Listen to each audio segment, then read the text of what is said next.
Hello guys, papunta ako ngayon.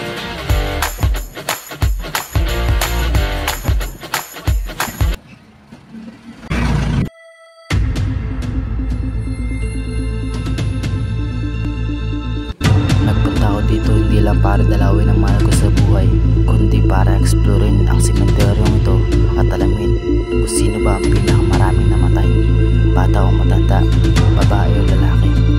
Sa unahan ng sementeryong ito ay napakaganda, pero kung pupuntahan mo ang dulo, ito ang dulo ng sementeryong ito. Maganda siya pero napaka-creepy.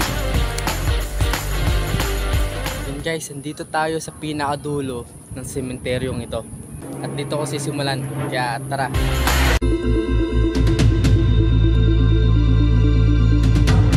Pupuntahan ko na yung nag-iisang puntod dito sa pinakadulo ng sementeryo.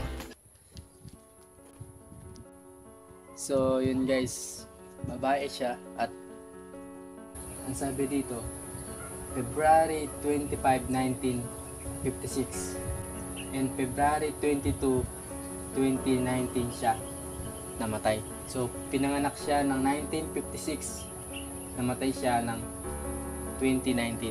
So matanda na siya nung namatay siya. May nakasulat dito sa kanyang lapida na Bible verse.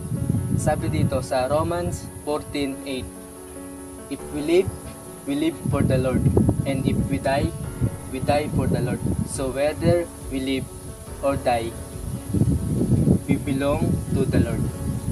Grabe, napakagandang verse, napakagandang Bible verse.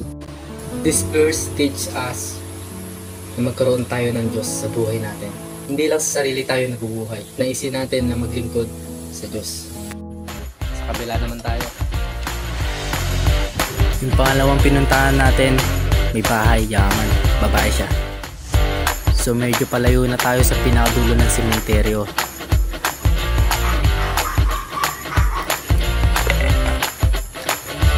So guys, ito yung pangatlo natin.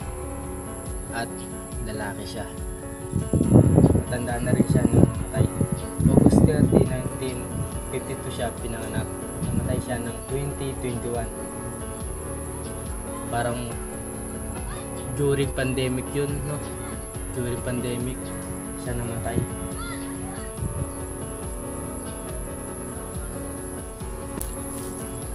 So babae at lalaki siya, siguro mag-asawa sila, no? At matanda na rin sila nung namatay. Yung lalaki 1953 nung pinanganak, 2018 siya namatay.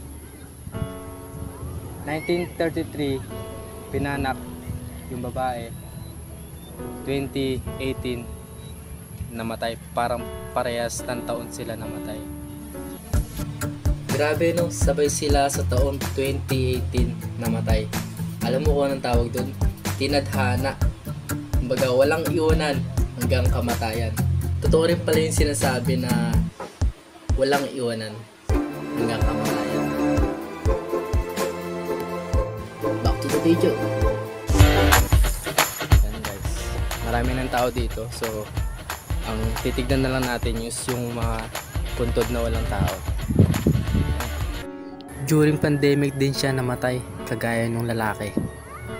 Sa aking paglilibot, during pandemic yung namamatay, yung nakikita ko dito na nakalibing, matanda na babae at lalaki. Pero hindi ko inaakala na sa aking pagpapatuloy paglilibot sa sementeryong ito, nakita ko ito. Wala pang isang buwan nung sinilang siya, namatay na siya.